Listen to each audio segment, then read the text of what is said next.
And I love Jesus Christ as my Lord and Savior. So,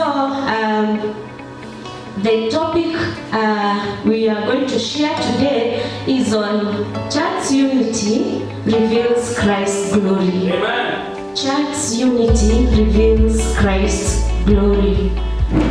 And I'm going to base this message from a home setup to the church, to the community, because unity is needed everywhere. Praise God. For any team or for any person to work together, they must agree. Amen. Two cannot work together unless they agree. And therefore, I'll start with a word that comes from the book of Ephesians, chapter 6, from verse 1 and 2. Ephesians chapter 6, from verse 1 and 2, that says, "Children, obey your parents in the Lord, for this is right. Honor your father and mother, which is the first commandment with a promise, so that it may go well with you, and that you may enjoy life on earth." Praise God. Amen. Children, we are the children of God, all of us. Amen. The Lord is reminding us that we have a duty to obey our parents. We have a duty to honor our parents. We have our parents at home. We have our parents in the church. We have our parents even in the community. Praise God. Amen. Because your parent is not only the parent who has given life to you. Praise God. Amen. These are our parents. And the Lord, like Reverend Alex and Reverend Jocelyn, they are our parents. Because God has mandated them to watch over our souls. Praise God. Amen. The same case, even in our homes. If we obey our God, if we obey the parents that God has given us, we are obeying God. When we obey when we honor our parents, and they don't have to be right. Praise God. Amen. I want us to be keen here, because most of the time we are like, we want to justify ourselves. You know, the word of God does not change. We are being told, obey your parents and honor them. Praise God. Amen. You may say, I'm born again. My parents are not born again. You're not supposed to say that you will not obey or honor them simply because they are the way they are. Yes. Praise God. Amen. You have a duty to obey and to honor them. And when we do that, by so doing, we may win them to Christ. Praise God. Amen. And therefore, it's our position. We are in the position of honoring and giving respect, honoring them the way they are, because God knew that they are the best parents He gave to us. You cannot change your parent. You cannot change your mom. You cannot change your dad. They are the best gift that God will ever give you in this life. No one else will ever give you life apart from that mom, that dad that you have. They gave you life. So honor them, respect them, pray for them, remember them in their days of old, because even you are getting old. Honor them. Amen. So that the way you do unto them, your children shall do unto you. Praise the Lord. Amen. And therefore, when we come from home, therefore there is always a saying that goes by, that charity begins at home. And therefore, it's from home where we are sharing that love of Christ, that you bring that same Christ mwenye tumetoka naye nyumbani, tunamleta mahali hapa. Praise God. And we worship God together in love, in unity.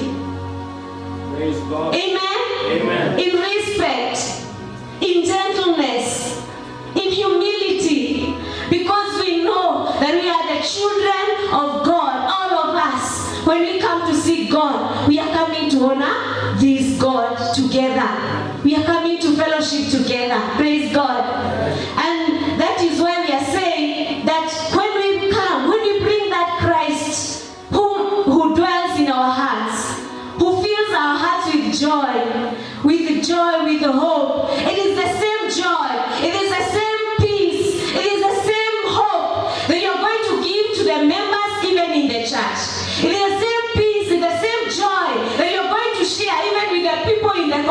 unity. Praise God. It just begins with one. It just begins with you as an individual. We are being told, unless we accept Christ, our Lord Jesus Christ, as the Lord and Savior in our lives, unless we accept Him to be the ruler, to be the Lord, to be the God in our lives, unless we walk with Him, praise God, there will be no unity. Because Jesus promises us in the book of Philippians that He gives us peace that surpasses every human understanding.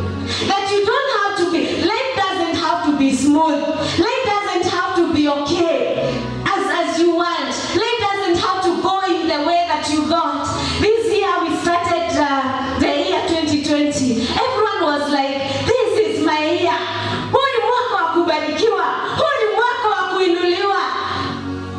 That has not changed. Praise God. I'm hearing people saying, ati mwenye alikuja na hii mwaka airudishe mali alitoa. Let me tell you one thing. This year belongs to God. Hallelujah. There is nothing that is changing the position of God in this year. It doesn't matter whether there is COVID, whether there is corona.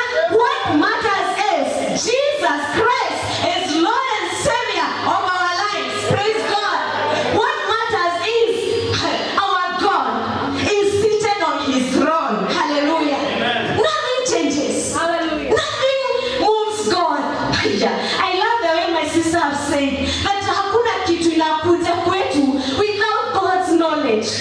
Hallelujah. And therefore we are not supposed to be shaken or moved. And I love the way Reverend Alex and Reverend Jocelyn wanasimama imara. And that's why I love you people. That's why I love you. That's why I love you. Because you know you are God. Hallelujah. You know you are God. And that is why in that time when COVID just came, the message they were telling us is, fear not. Praise God. Tukatoka kwa fear not. Hey, then they started telling us, you have to become the pace setters. Hallelujah. Then we came from there. We called to capturing our dominion. Yes. Praise God. We need people who will encourage us in the day of trouble. Where do you think that when we say that God is your constant helper in time of trouble, is this not the God that you need? Praise God. In the time of trouble, there is someone to tell you, remember your God. Do not give up. Be encouraged. Know the Lord loves you. Know the Lord cares for you. Know the Lord has a plan for you. Praise God. We thank Jehovah God. Yes, Lord. Thank you. Father, you know, our God is so good. Our God is so sweet.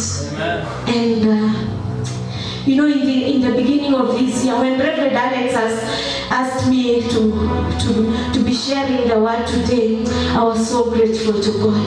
I was telling God for sure, God, I love you. Because the Lord said in the beginning of this year that there will be honor for honor. Amen. Hallelujah. And I bless the Lord that He has remembered me. Oh Jesus, I thank you. I thank you, God. And I'm telling here, I'm encouraging you, my brother and my sister. We've been serving the Lord here. And the Lord is remembering us. The Lord has remembered us. Judy, it's not in vain. Praise the Lord. Christine, it's not in vain. The Lord whom we have been serving, the God who have catered for this altar, who have empowered His servants, He's not asleep. Praise God. He's the King of Zion. And He has a good plan for us. And like the man of God has prophesied over my life, that God has a good plan for me, I share it with you. Praise God. That our God has a good plan for you, Naomi. Our God has a good plan for you, Peter. Our God has a good plan for each one of us. Because He has a good plan. There is nothing short of that. He has a good plan for you. So let us open our Bibles in the book of John. We are talking on the topic of unity.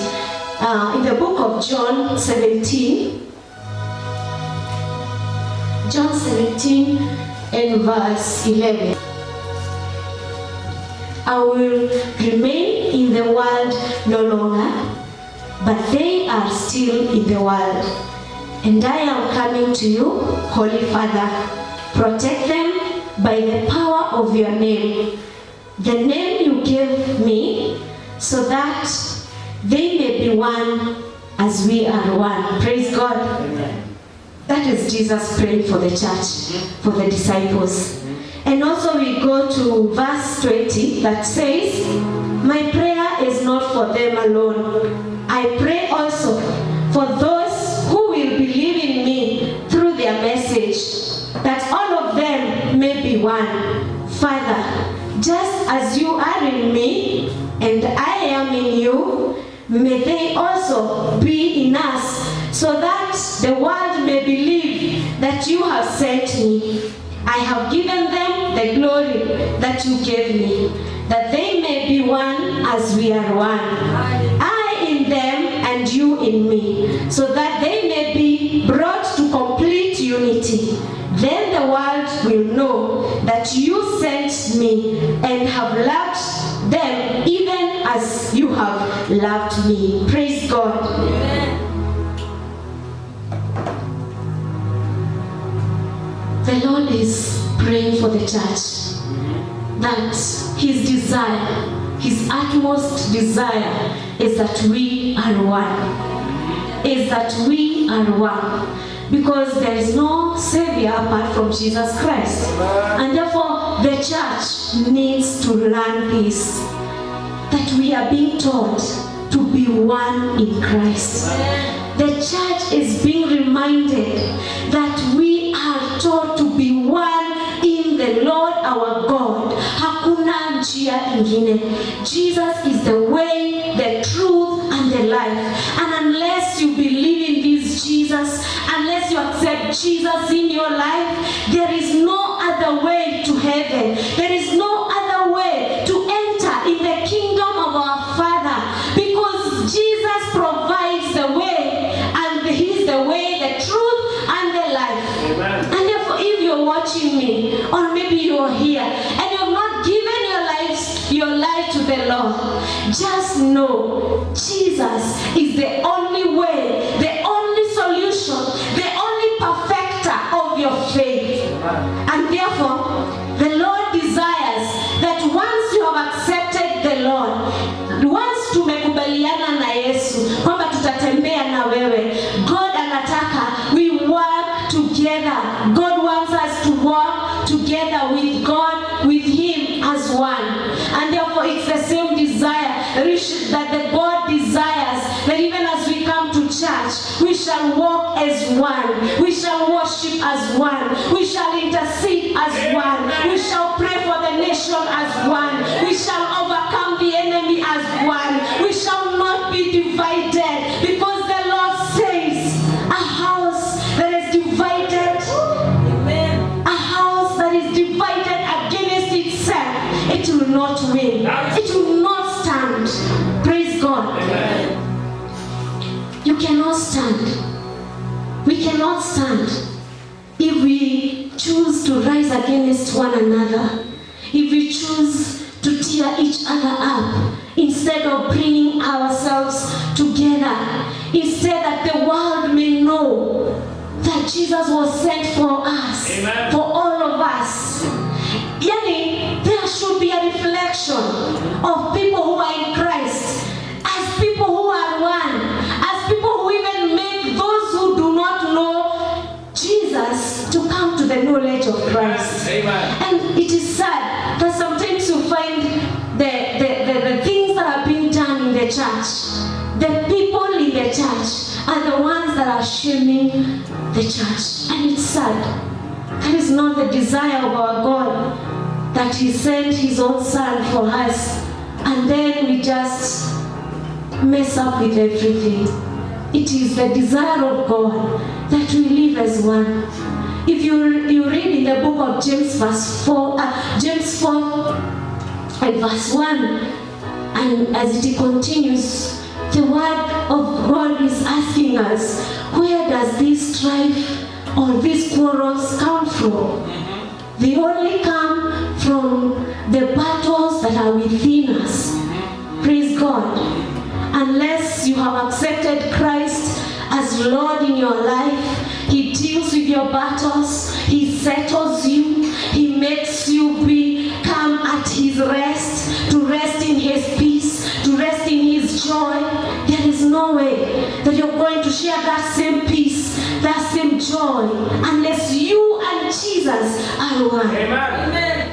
Unless you and Jesus and God have become one in you, so full, so complete as one, that we may walk with God everywhere we go, so that this God whom we have as individuals, as who have accepted Lord, when we have that joy and that peace and that goodness, that kindness that is lacking in the world, people shall see you are different. Praise God. And when we do that, imagine Jesus Himself saying that when we are one, even the world will know. Praise God. That therefore, what is the desire of Jesus? That we will be one. That we be one, and that the world should know that He was sent by the Father. Amen. I don't know whether we are understanding this. That the Lord is saying He desires, like Jesus being God, being almighty and all powerful, but He's only relying on us to make it real to the world. Yes. That He came for the world to be saved. Amen. It's so humbling. It's so humbling that Jesus is counting on you and I. And if you continue to read that verse, the chapter 17, from verse 25, it says, "Gracious Father, though the world does not know you, I know you, and they know that you have sent me. I have made you known to them and will continue to make you known, in order that the love you have for me may be in them, and that I myself may be in them." Praise God. The Lord is saying He has made us to know the truth. Because tumekubalia Yesu, we have been coming to church. It is the time for the church to rise its standard. It is the time of the church to stop having showcasing. We are not coming to showcase at the church. It is not come to play around, to bring skits in the house of God. Yes. It is time that church should stand at its position. Amen. The position of power, the position of authority, the position of dominion, domineer over the devil's works. Amen. And the Lord is saying, hallelujah, Amen. the Lord is telling us that He is continuing to make us know God, that God loves us. How do you think that the Lord is continuing to make God known to the world? Is it not through us? Is it not through His revelation to us? Is it not through when He guides Reverend and He comes, He preaches to us and He tells us this is what the Lord is saying? Is it not when you are in Christ Jesus that the Holy Spirit comes upon you and He leads you through the Word? He makes you be the Word, understand what God expects of you and I? Is it not that same way that the Word is going to know that, oh, there is a solution to my troubles. There is a solution to my weariness. Because in the book of Matthew 11:28, the Lord our God, Jesus Christ Himself, is telling us, you who are weary and burdened, come to me. Come to me. The world, you are being called to Jesus. You have been worried. You have been carrying so many troubles, so many burdens. Let me tell you today, the Lord is reminding you that He has the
that authority.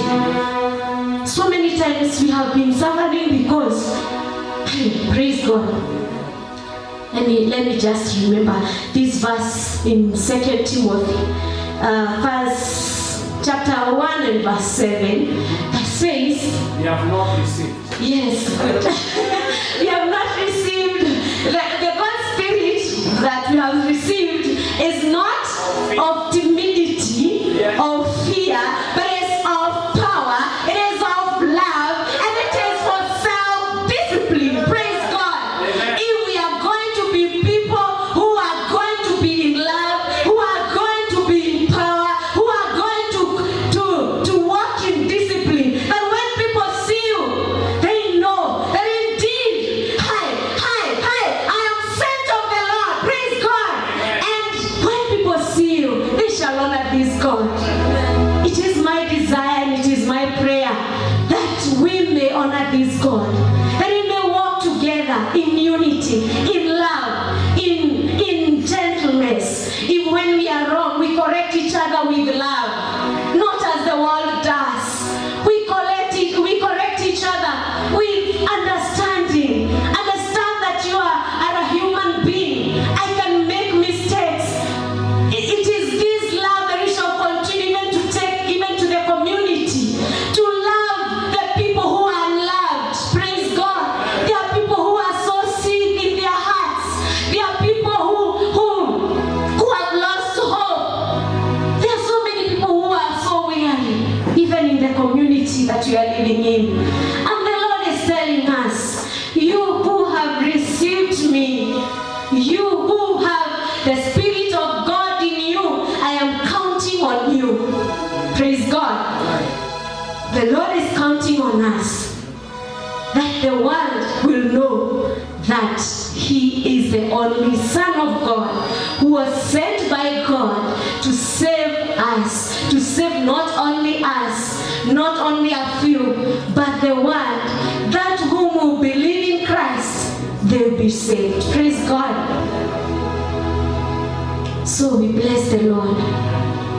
And as we continue, I would like us to read in the book of 1 Corinthians 5. 1 Corinthians chapter 5, verse 1 it says, it is actually reported that there is sexual immorality among you, and a kind that even pagans do not tolerate.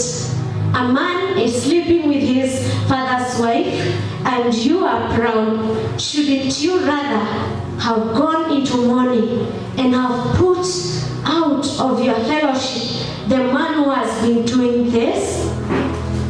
And then I'm also going to read from verse 9 that says, I wrote to you in my letter not to associate with sexually immoral people, not at all, meaning the people of this world who are immoral, or the greedy and swindlers or idolaters. In that case, you will have to leave this world.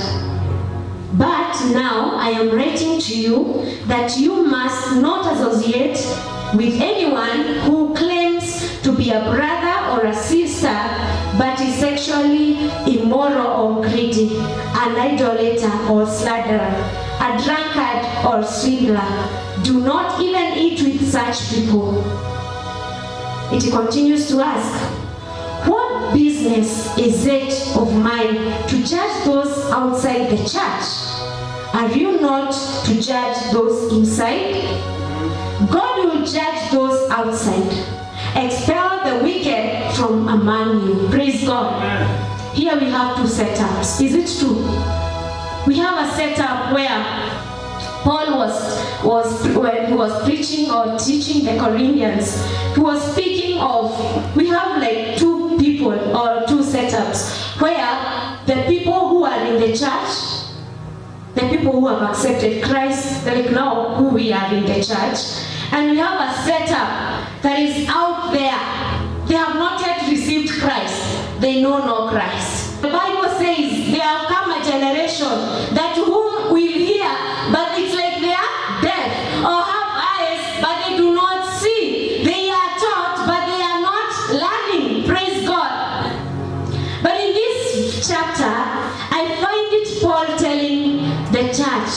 that we have a responsibility as a church, that once you have known the truth, you cannot continue to pretend as one who does not know the truth. But you will find also there is a part that you was telling the church that even when you are correcting such as one, correct them with gentleness and with love. But you see here, there is one to be expelled. There is one who is wicked. If someone proves to be wicked, because if you cannot spoil the whole, if one potato is rotten, it might spoil the whole bag or basket. So the Lord is telling us, if you prove yourself to be so wicked that you cannot be corrected, even when you are corrected, my dear brother or my sister, you'll be expelled. Even Jesus, even God spews out people who are not ready to walk in accordance to His will. But then again, even as ministers, the Paul is also asking us or telling us, reminding us, what business is of mine to judge those outside the church? Hallelujah. What business is of mine to judge those outside the church? That the God we serve should be allowed to judge them that are not in Christ. Praise God. Amen. Are we together, church? Yes. Praise God. Amen. The people who have not yet known Christ, you can only preach, evangelize, tell them, you know, this is not the right way, do this. If they fail, it's not you to be asked. You're not answerable. But the people who are in the church, the Lord will, like for example, the pastor or the senior pastor of the church, these souls here are accountable to him. But them that are outside there that have not yet come to God, he may not really be held accountable. But them that are not going to evangelize, hallelujah, the evangelizers, if you are not going to do the work of evangelism, then we shall be held accountable. Because the Lord is waiting for us to go and evangelize and to preach to people, to nations, so that they may know Christ, that He's the only answer and the only solution to their ways. And so, it is different, it should be different how we handle those people who are not in Christ and those people who are already in the church. I believe the Lord is telling us or is reminding us that once you come to know the truth, you no longer continue to behave as one. You no longer want to continue to behave as a child. Even the Bible tells us not to continue to be infants. Praise God. That we'll try and learn as much as we can. Praise God. Our preachers, our pastors are always here preaching to us every Sunday. What are we doing? What are we doing? Once tumefundishwa, then ama hiyo ndio kazi tu, anakuja ana preach and then that's it. Or we come on Sunday because it's a religious way of doing things. It's Sunday, we go to church, we are preached to and we go home. Praise God. Is that enough? Is that enough? No. The Lord is calling us to go out there in our places of work. Let people know that you are in Christ. Hallelujah.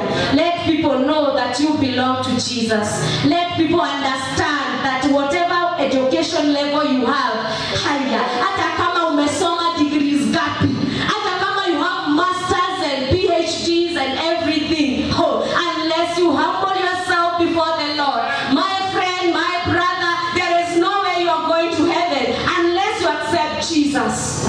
It doesn't matter the position you hold. Unless you humble yourself and accept Jesus Christ as Lord and Savior, He will change your life.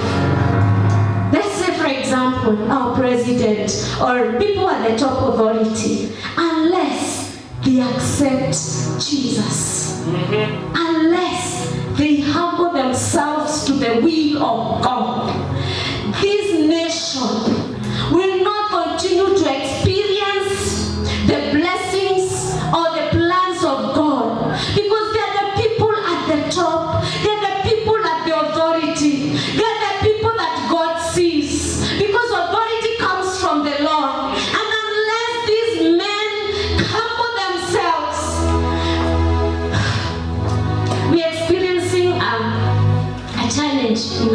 nation. And I pray, and it's my prayer, that our president, or the deputy president, or these top government officials, please, may you come to the knowledge of Christ. May you humble yourselves before the Lord, and know that unless you are with the Lord, we may continue to suffer. But I bless the Lord, because no matter what, however the situation is, the Lord is faithful. He has his remnants. He has people who have been calling on God in this nation. There are people who have counted on God to save us. And we know even this COVID, God is going to overcome for us. Praise God. The Lord is going. It doesn't matter. Kuna maneno mingi imeongelewa. There is a lot that have been said concerning this COVID whole thing. There is a lot. There is a lot. There is a lot that we are hearing. There is a lot. People saying there is a lot of corruption. Yes, we are hearing that. But one thing we want to believe is that God is in control. And God is watching every one of them. The God we serve is going to bring judgment upon each one of us as individuals. Let me tell you, you may hide, you may lie, you may pretend that you are doing the right thing before men. But let me tell you, God sees in the secret. Yes. In the secret places where we cannot see, where we cannot know, where we cannot even understand, our God is right there. And the God we serve is going to fight for us. We are going to conquer. We are going to win this battle because God is on our side. And therefore the call for us as a church is to stand and remain one. Pray for the nation. Overcome evil on our knees. Overcome the enemy on our knees. Because we know our strength comes from the Lord. It's not going to come from us. The battle is not of flesh and blood. Hallelujah. The battle we are in is not of flesh and blood. And you know, flesh and blood is unanitusi na kutusi. Unaniongeleshea vibaya na kuongeleshea vibaya. Kwani wewe ni nani? Praise God. It's not about that. Hallelujah. It's you going in the secret place and telling God, God, you see it. Amen. And because I trust in you, Lord, because I know you are faithful,